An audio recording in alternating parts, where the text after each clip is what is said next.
It is bombing and launching missiles, killing innocent people. At the same time, the entire world is witnessing the determined and brave resistance by the Ukrainian army and population. As Russian forces unleash their assault on Kiev and other Ukrainian cities, we are resolved to continue imposing massive costs on Russia, costs that will further isolate Russia from the international financial system and our economies. In coordination with President Biden, President Macron, Bundeskanzler Scholz and Prime Minister Draghi, as well as Prime Minister Trudeau and Prime Minister Johnson, we considered a significant tightening of our international response. The European Union and its partners are working to cripple Putin's ability to finance his war machine. I will now propose to EU leaders the following measures. First, we commit to ensuring that a certain number of Russian banks are removed from SWIFT. This will ensure that these banks are disconnected from the international financial system and harm their ability to operate globally. SWIFT is the world's dominant global interbank payment system. Cutting banks off will stop them from conducting most of their financial transactions worldwide and effectively block Russian exports and imports. Second, we will stop Putin from using his war chest. We will paralyze the assets of Russia's central bank. This will freeze its transactions, and it made it impossible for the central bank to liquidate assets. And finally, we will work to prohibit Russian oligarchs from using their financial assets on our markets. All of these measures will significantly harm Putin's ability to finance his war. And they will have an eroding, severely eroding impact on his economy. Putin embarked on a path aiming to destroy Ukraine. But what he's also doing, in fact, is destroying the future of his own country.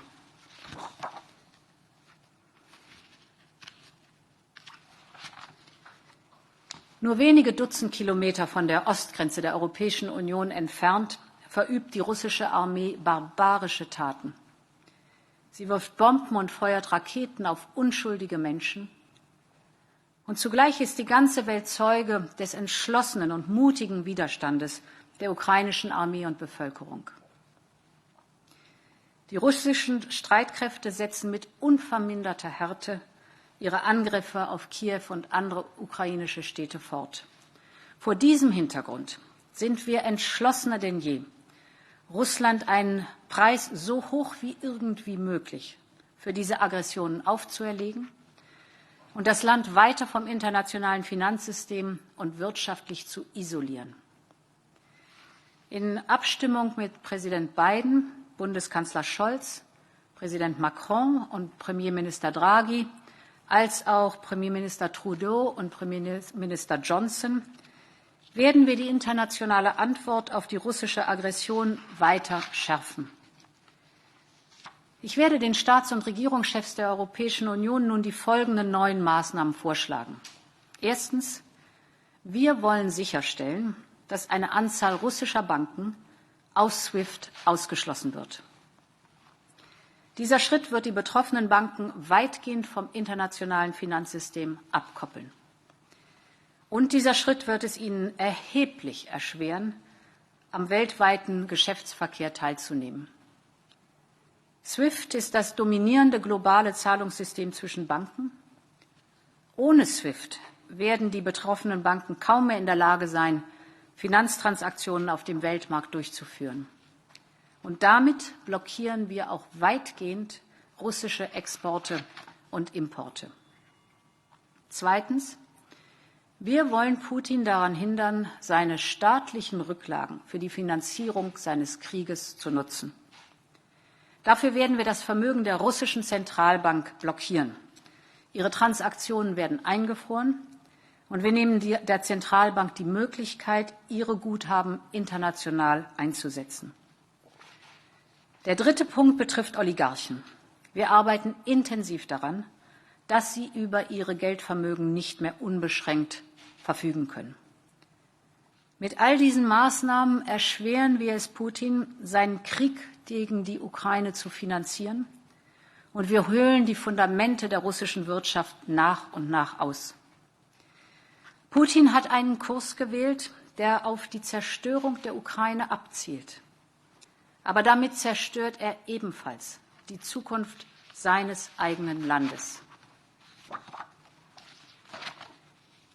À peine quelques dizaines de kilomètres de la frontière orientale de l'Union européenne, l'armée russe commet des actes barbares pendant son invasion de l'Ukraine. Elle bombarde et lance des missiles, tuant des personnes innocentes. Dans le même temps, le monde entier est témoin de la résistance résolue et courageuse de l'armée et population ukrainienne. Les forces russes ont déclenché leur assaut sur Kiev et les autres villes ukrainiennes, et nous sommes résolus à imposer un prix énorme à la Russie.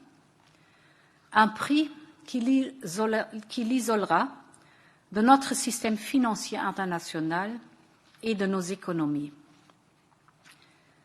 En coordination avec le président Biden, le président Macron, le chancelier Scholz, le Premier ministre Draghi, ainsi que les premiers ministres Trudeau et Johnson, nous avons discuté d'un tour de vie significatif dans notre réponse internationale.